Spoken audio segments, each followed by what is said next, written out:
Fire Radio.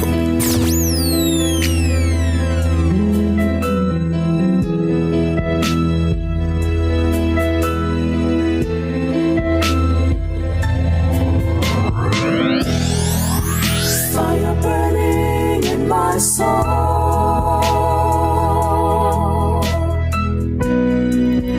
Fire burning in my soul. Fire, fire, fire. Fire burning in my soul.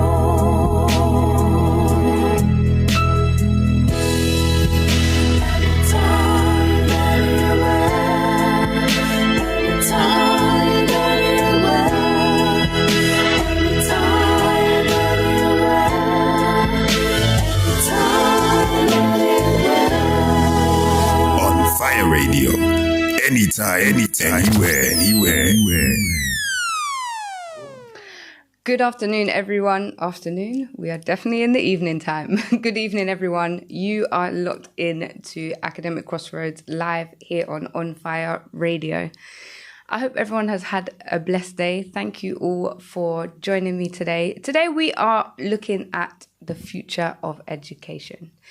And a few weeks ago, we explored my journey of going back to studying at university, and also some of your journeys of going back to studying as well, and talking about actually having the courage to learn again. But in many cases now, the landscapes that we are going back into, that students are entering into, is not at all what it was like before.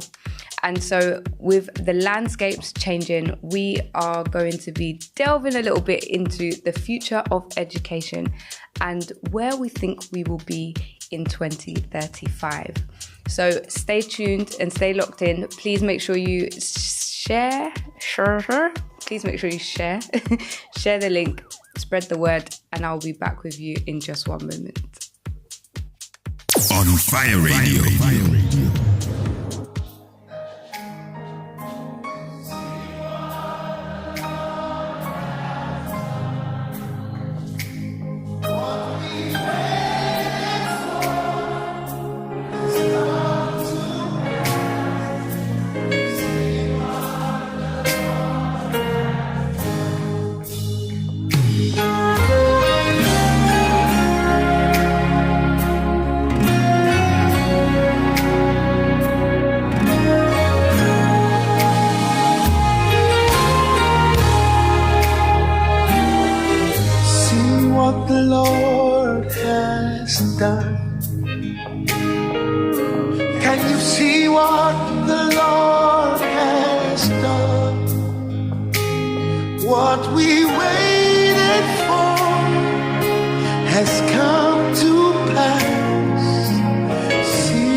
Has come.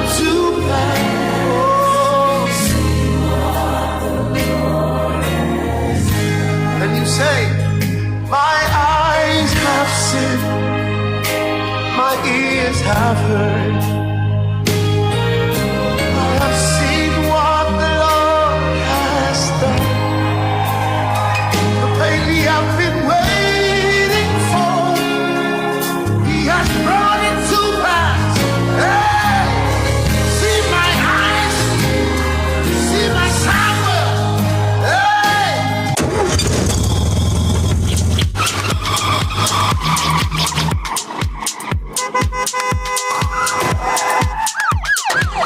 Our journeys through education take many routes from our early years to university. Academic Crossroads is here to explore key elements to help equip you along the way. So join us and our special guests as we also discuss the expected and unexpected paths, including all the challenges and triumphs while gathering your academic top tips. This is Academic Crossroads with your host, Dr. Leanne J. Adu-Boahene. Thank you for joining me here on Academic Crossroads live on Fire Radio. So today we are thinking about what the future of education will look like and what education will look like by 2035. Now, why does this matter? Because the rise in AI, the shift and the shift in jobs that is happening so very rapidly. And also a lot of students are questioning now, do I really need to go to uni? Is it a necessity now? And so we will be looking at the future of universities, where we came from, where we are now, looking at our degrees becoming obsolete. Are they a thing? Will they soon be a thing of the past? The skills needed, and also lifelong learning and technologies in the classroom. So when we look traditionally at universities and education, generally you went to school, you went to universities, and then you went into your career, or you may have gone to school, done an apprenticeship, and then gone straight into your career. Or it may have been that actually you went to school and then you knew someone, there was a job opening, and so you were straight in there. And so with those traditional pathways, whilst they are still there, they look very different nowadays. And when we think about universities, it was all about access to knowledge. It was all about thinking about, actually, do you have the credentials for the job you're going to need? And then also getting into those professional networks as well. And, you have the big red brick universities, the Russell Group unis that still do, I would say, hold weight within academia in terms of whether you went there, also maybe the environments, the networks that you will have access to. And when we are thinking about actually when we're thinking about how long these institutions have been around, they've been around for centuries, right? And when you think about that, but you think about how the world is working now, it's a very, very different time to when they first came about. And so when we think about education and we think about what it looks like now, what is the landscape of education, there are massive shifts happening. And one of these is mainly down to the technology available. Now, before, it would have to be a textbook. There wasn't. When I was younger, it was the time of AOL dial-up. Like, information wasn't at your fingertips. Literally, it wasn't at your fingertips. You had to, if you were on the internet, you couldn't be on the house phone. It was that time. Some of you that are listening now, you probably don't even know what that reality means. It means your mum saying that I need to make a phone call. You're not using the internet. And whereas now your parents can be making phone calls, you can even be making phone calls and be on the internet at exactly the same time. There was a time where it wasn't possible. It was not possible at all. And so that instant accessibility to information, and also the help of AI tools that are actually changing the landscape of learning. It's changing how you learn as well. Even from primary schools, there are a lot of primary schools who use different softwares, different apps. And now, rather than you maybe having a set amount of questions in a book that you would finish, the apps that they're using are learning the student as the student is studying. And so they may have a set of questions that they have to answer. And in some of them, as the student is answering the questions, the software is adapting the questions to that student at that particular time on that particular day. Or it may even be that they have to do a set of questions, and then the next set of questions will be determined by how they answered them, how fast they answered them, where they took longer to answer certain questions. And so there are all these tools and all these apps and all these capabilities being built into software that we're using within learning. And so when we think about the technology, we also look at the internet learning platforms as well. So there are so many ways to learn now. You don't just have to do a specific course at a specific institution.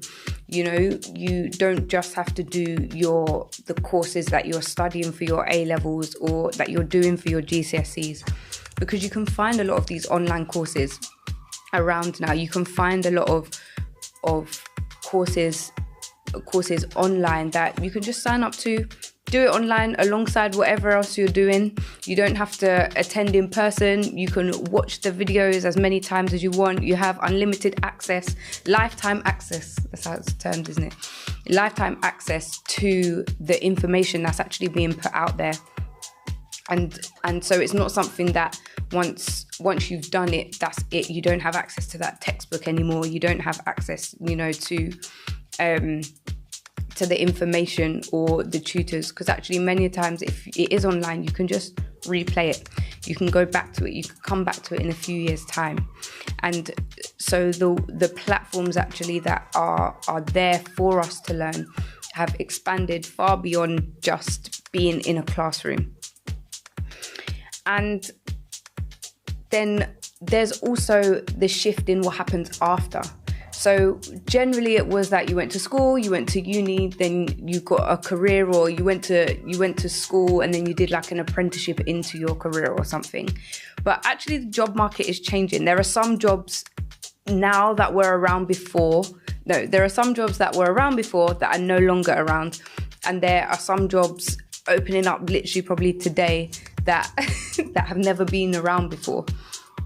And so with these rapid changes, there are going to continually be these new job positions, new roles, as things evolve, as companies grow, as new companies start up as well.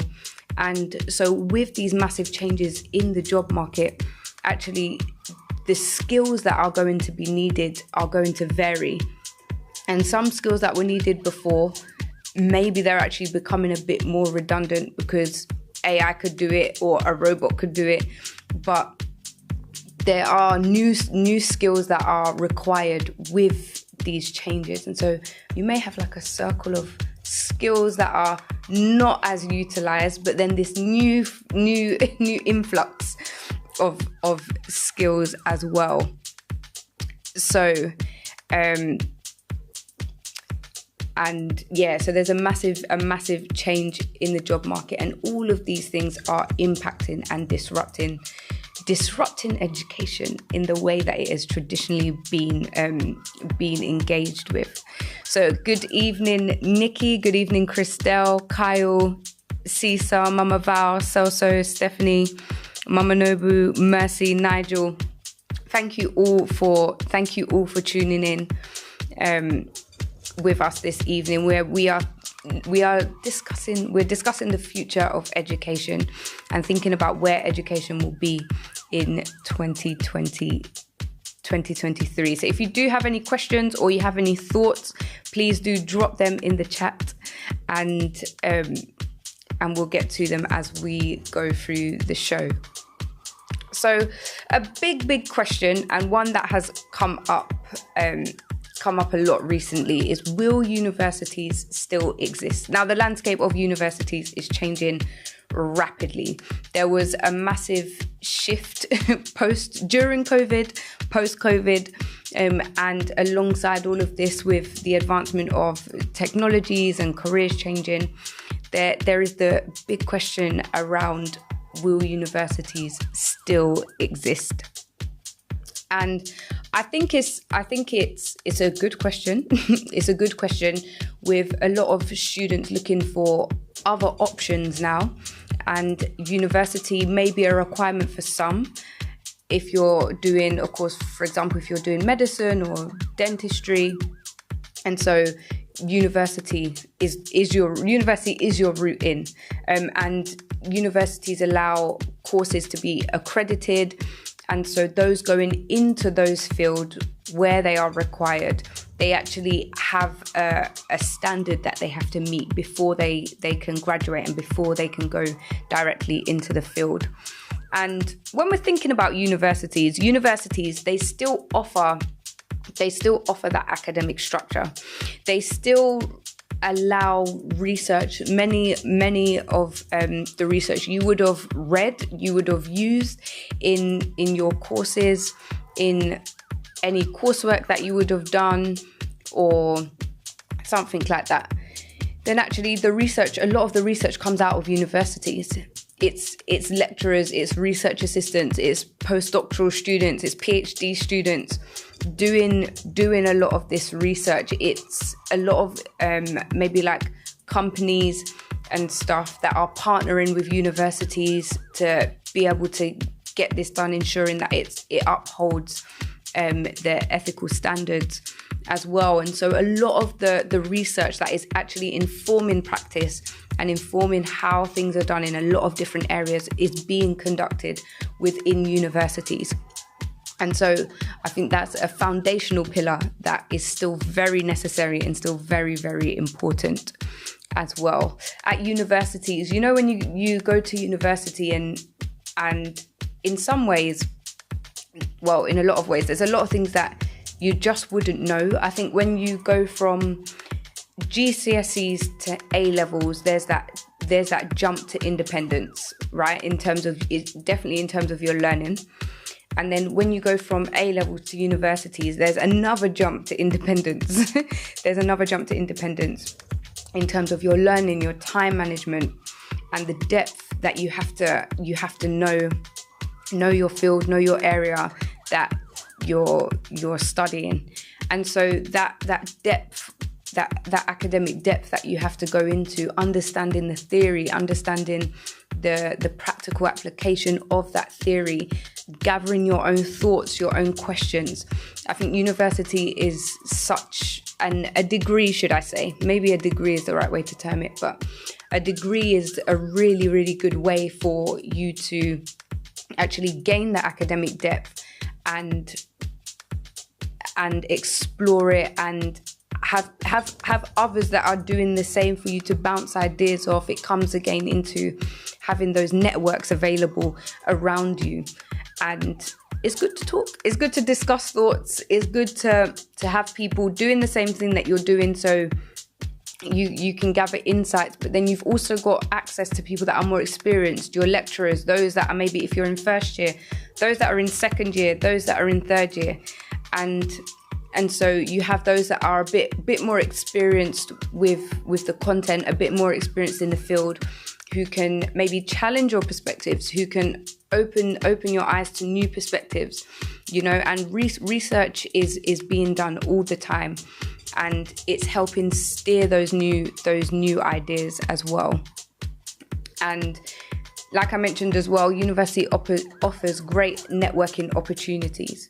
So through your time at university, you may have access to conferences, you'll have access to people in other year groups, you'll have access to alumni as well. There may be societies that are set up at your university. And so all in one place, under one roof, you have so much access to so many different opportunities for networking. And it's a good way to also practice your networking skills. Practice your networking skills. One thing I made sure that I did when I was at university, and even recently on my course, is just speak to other people in the years above, those that have gone before you and done it before as well, because especially for third years, they will leave, well, soon actually, isn't it? We're in March already. They'll be going off to work or to study other courses in a few months, and so actually that means that you had a network and a connection with someone that was on your course, but actually now you've got a network and connection with somebody who is either working somewhere or studying somewhere else. And so those types of relationships are really important to build and really important to maintain. And with all that being said, there are many challenges that universities are still facing, and it is the rise in tuition costs. I went to uni, one of the last to go to uni on the free, just over 3K fees as well. And I know for many that jump from 3 to 9K, for many that was already like, I'm not going to uni. And for some it was like, let me get to uni now, because I don't know if these prices are going to go up again. But I remember when I initially had gone through my A-level journey, shall we say, my A-level journey, I said to my mum, that I wanted to start my A-levels again. I just wanted to go to a different sixth form and start it again. She said no. Thank the Lord. She said no. And then there was also, after my A2s, I was like, I was thinking around taking a gap year. Again, my mum said no. She said no. But I'm so happy about that, because otherwise it would have been 9K fees for me. And so I'm very thankful to God that was the outcome. Nigel, you said criminal business.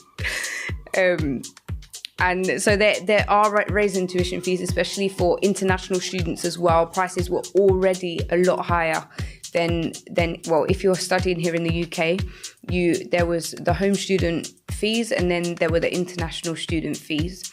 And so they are rising tuition costs, also rising living costs as well. Many students now are thinking of just living at home and commuting instead, because then you don't have to necessarily pay for accommodation. You might have to pay for travel, but it's certainly not going to be what it costs you to live somewhere else.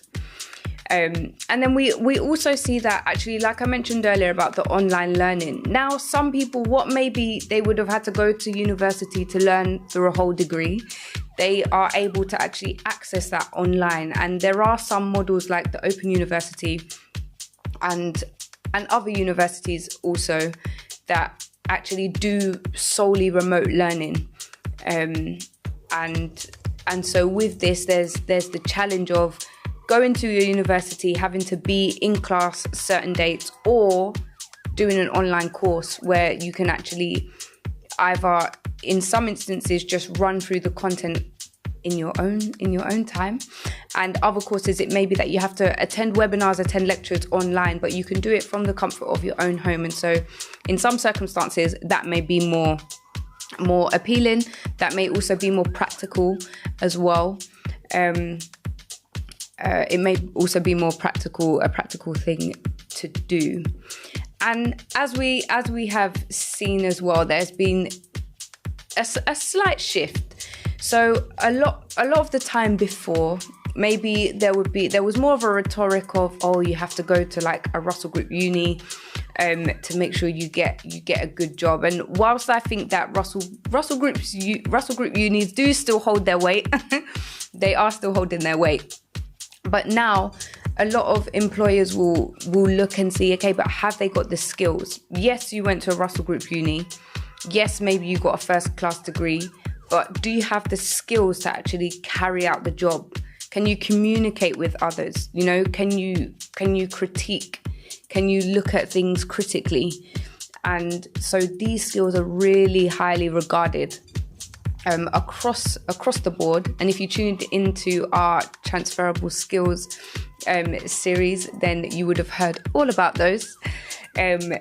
But employers are focusing a lot more on skills.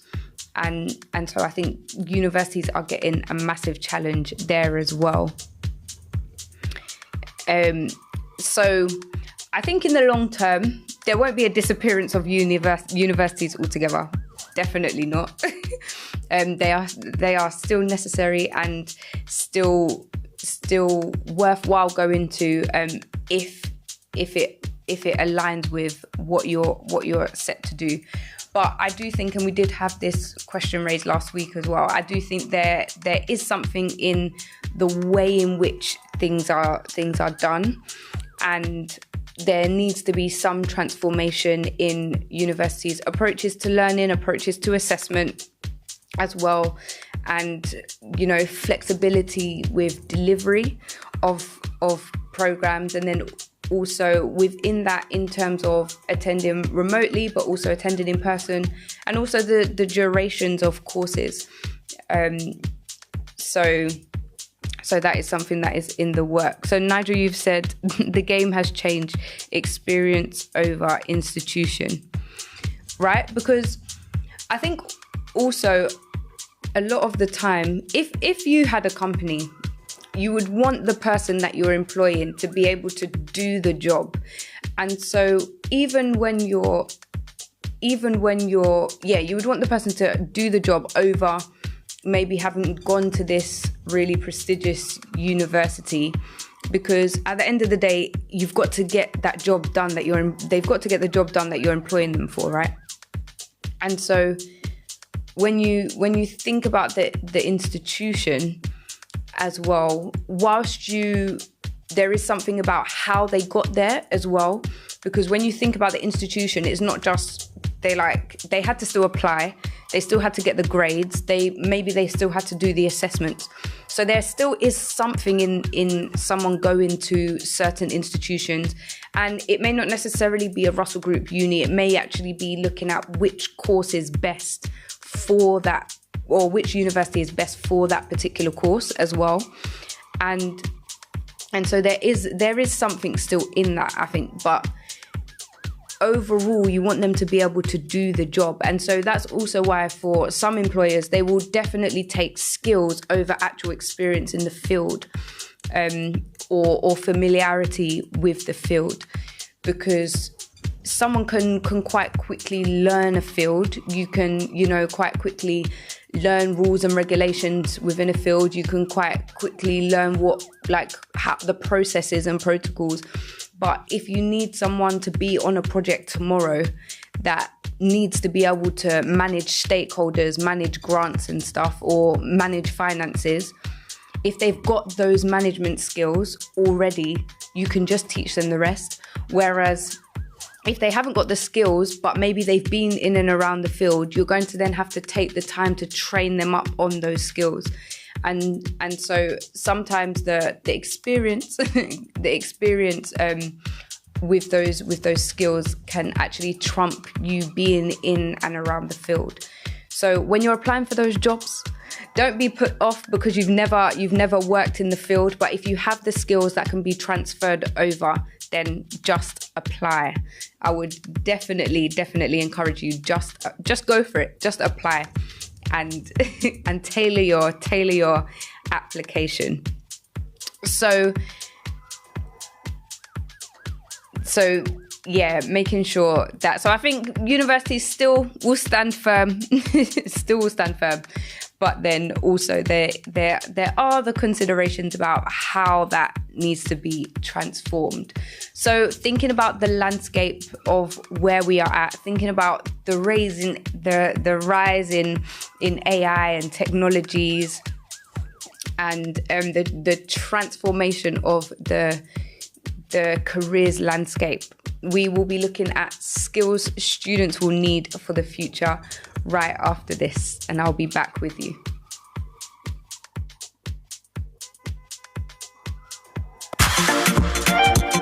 Got the password.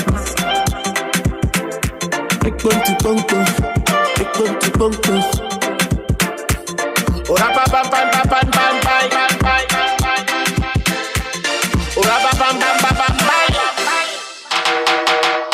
wanna know how we living over walls? You wanna know why we never ever go below? They wanna know the reason why every day we beat it. They wanna know why we steady going higher. The enemy may try everything to see me money. They come in one way, 7 ways to my feet run. My life is colorful, every day is fun. Yeah. Cause your word is the light of my life. The word is working in my life, oh. Working in my life, oh. Every single night and day, oh. Single night and day, oh, yo. But the money not the life, oh. Money not the life, oh. Every single night and day, oh, yo. Single night and day, oh, yo. Is he walking? Is he walking? Hey, is he walking? Is he walking? Is he walking? Is he walking? Is he walking?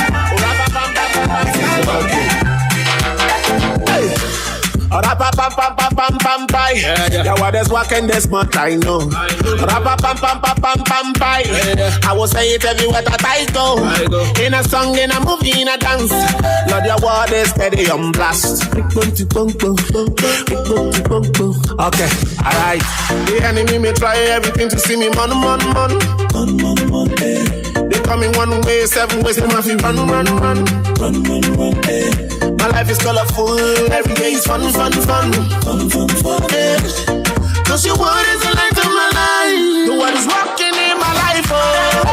Working in my life, oh. Every single night and day, oh. Single night and day, oh, yo. But the money not the light, oh. Money not the light, oh. Every single night and day, oh, yo. Single night and day, oh, yo. Is he walking? Is he walking?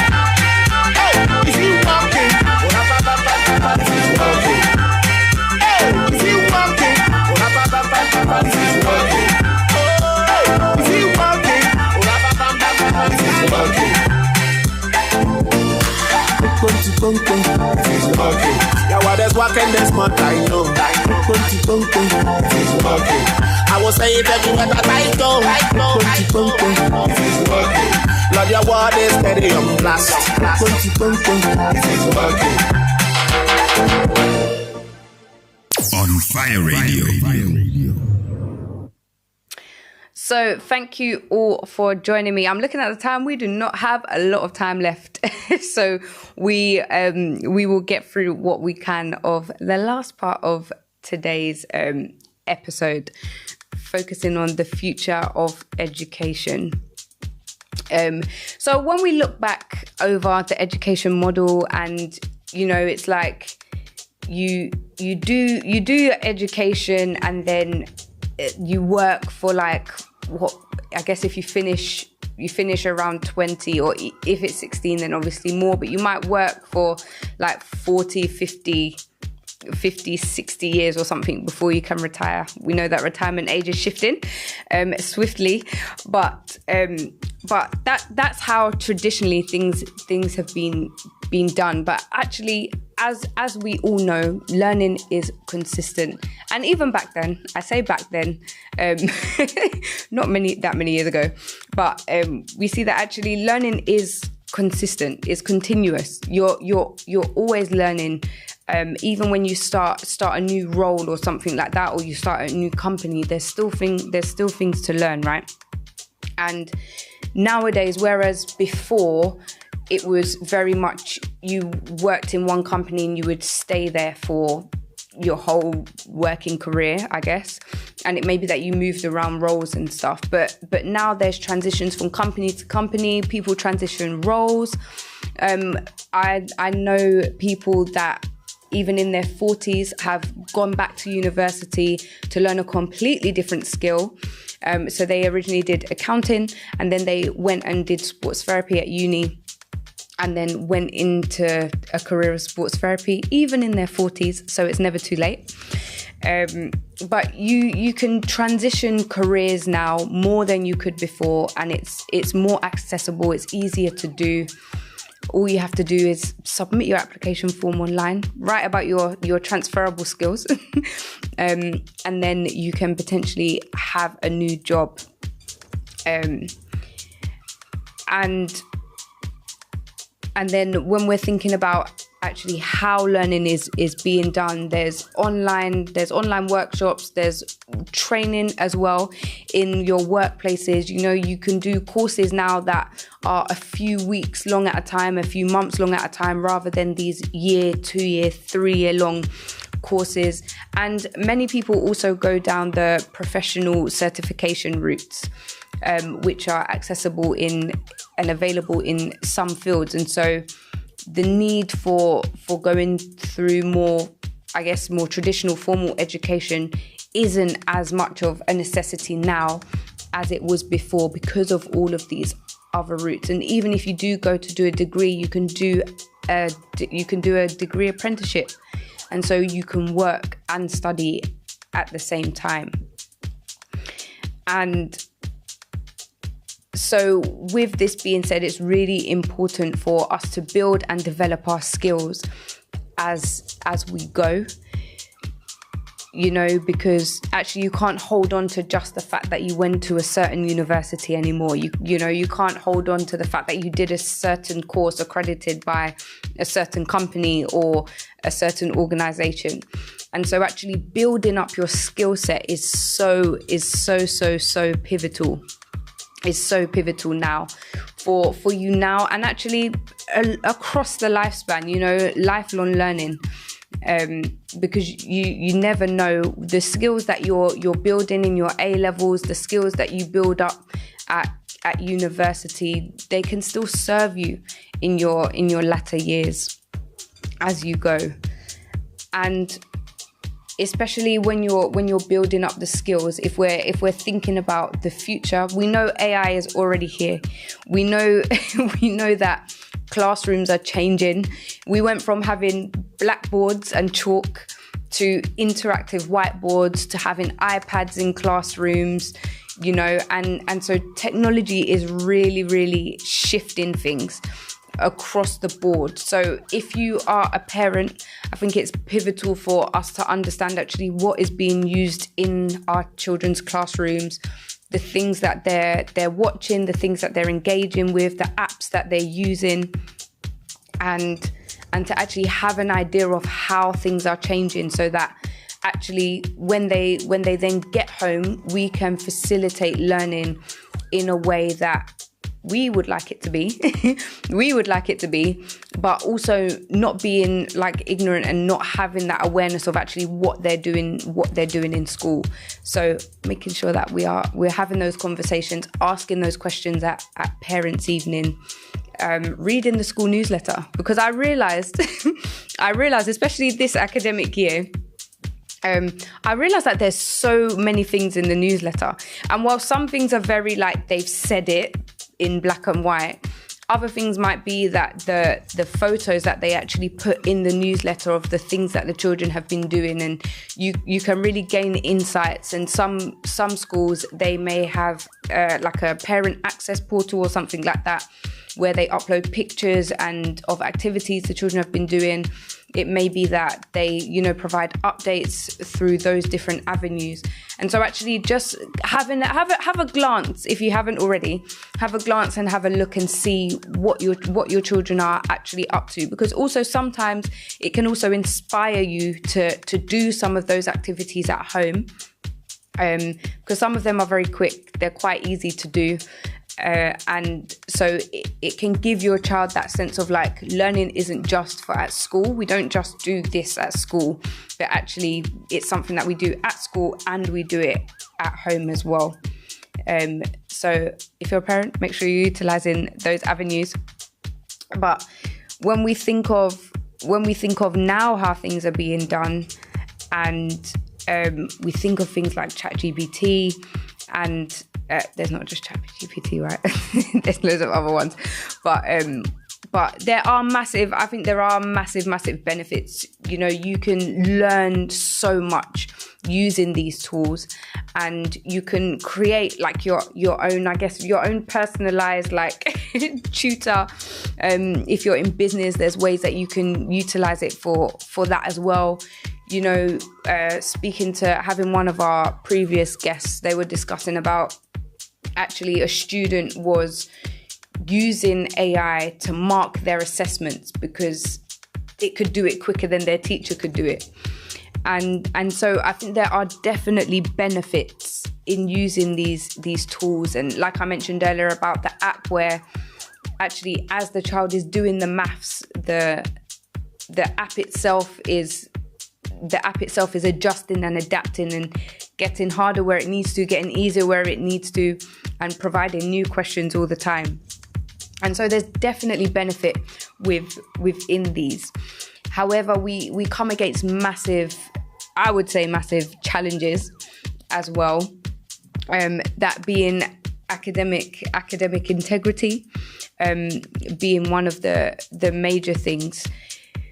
So, for example, when I did my master's module started recently, and you had to make a proper declaration in your cover. You know, you do the cover sheet for the assessment, for the assignment, and you have to like tick to say that you've not used any AI tools, or if you've used it, to what degree you've used it to, and so there was, I think, especially initially, there was really that kind of fear that students are just going to go out and just create whole courseworks using AI and just typing in a few things or typing in the coursework brief to get those done. And so whilst it's useful to support, actually when we think about integrity and when we think about are you actually doing the work? Now, 9 times out of 10, your teacher is going to read that piece of work, and if they've been with you for more than one academic year, they are going to know that you did not write that work. I guarantee you they know you didn't write it. But then it's also thinking about how students are using it. Are they using it to support their learning and to support what they're doing, or are they using it in a way that is actually they're not even having to think about what they need to do, what they're doing anymore? And so it doesn't actually, it could potentially really take away from the skills as well. You know, there's big reports from big companies that it's been shown that actually they used AI because all of the references they used the right name, but the AI tool formulated the year of each of the references. And so money had to be returned, some money was kept. So even though we're thinking about it in academia, it is much broader. It is much broader than that. And also there's challenges in ways to assess learning as well. So with access to these tools, we have to think about how we shape written assessments that aren't going to be done there in the classroom with the lecturer, and if they're not practical assessments and stuff. So coursework, the landscape of coursework, it has to change. You know, for the fact that a student can literally type in a brief and probably get a decent coursework written up for them, then that is a massive challenge, but also one that could be more progressive than we think, because actually then we may need to rethink how we're assessing things, and is actually a piece of coursework the most appropriate way to test that knowledge as well and test competence. And then there's also the challenge of students just, you know, using it, getting quick information, and they're not actually having to you know, have real understanding of what it is and have real understanding of the content that they're learning to a really deep level. And so I do wonder what it will look like in a few years' time when we get to like third year students, because, you know, first year is very much getting everyone up to the same point, because everyone's come from, especially at university, everyone's come from different backgrounds. People have done BTEC, some people have done A-levels, you know, you might have done, is it IBs and stuff like that. And so first year is very much get everyone to speed. And then in your second year, you need to begin applying that knowledge that you've learned. And then in your third year, it's about utilizing that knowledge, applying that knowledge, but also formulating your own ideas. And so if students don't have the basics of that information and everything is literally like asking ChatGPT a question or, you know, asking a question, then they get the information instantly and there's no process for them retrieving that information. You know, you might have to, before you may have to look in a book and read through a chapter, go to this source, go to that source. But for some anyway, they may use these tools like that. And so there's no way of them actually maintaining and holding that information effectively. So when they do come to formulate their own ideas, there isn't really that process of actually application and having done it before, so understanding how it works pragmatically as well as they go through education. And so yeah, thinking about it from that perspective. But I do think universities will still exist. I think that they still hold a place, and a lot of the degree apprenticeships, for example, they're still connected to universities, and so I do think they still hold a place.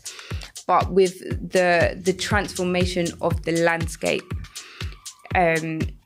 there are questions about how, I guess, mentors can be utilized, how learning is facilitated across the board, and then also students' ability, and I guess the workforce ability to actually think critically and be able to really delve in as deep as possible.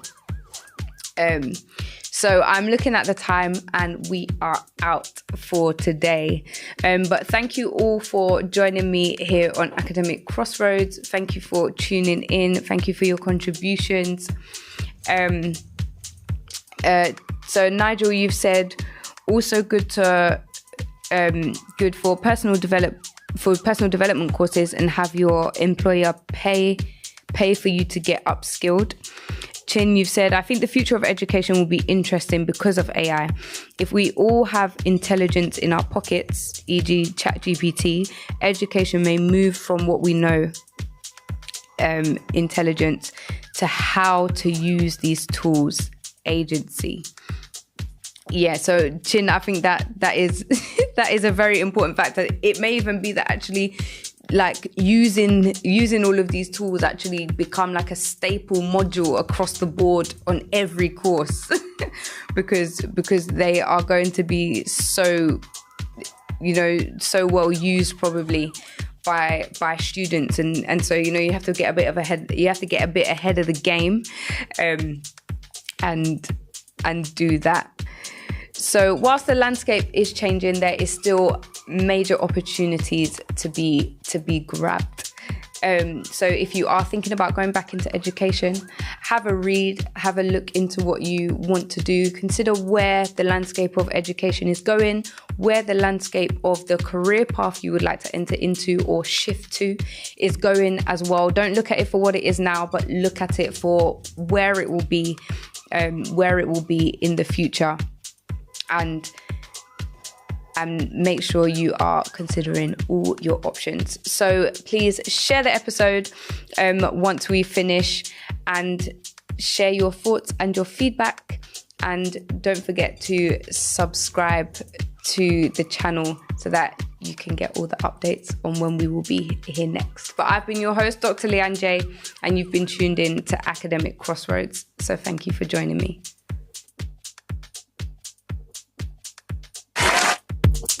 You have been listening to Academic Crossroads. Join us same time next week for more academic top tips with your host, Dr. Leanne J. Adu-Boahene.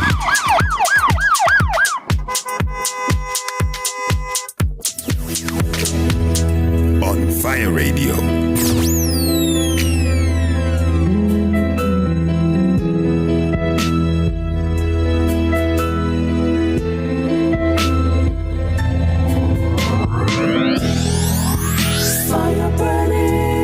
my soul. Fire burning in my soul. Fire, fire, fire.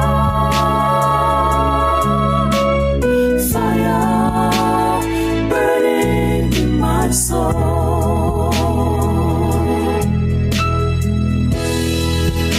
Every time, anywhere. Every time, anywhere. Every time, anywhere. Every time, anywhere. On Fire Radio. Anytime, anywhere.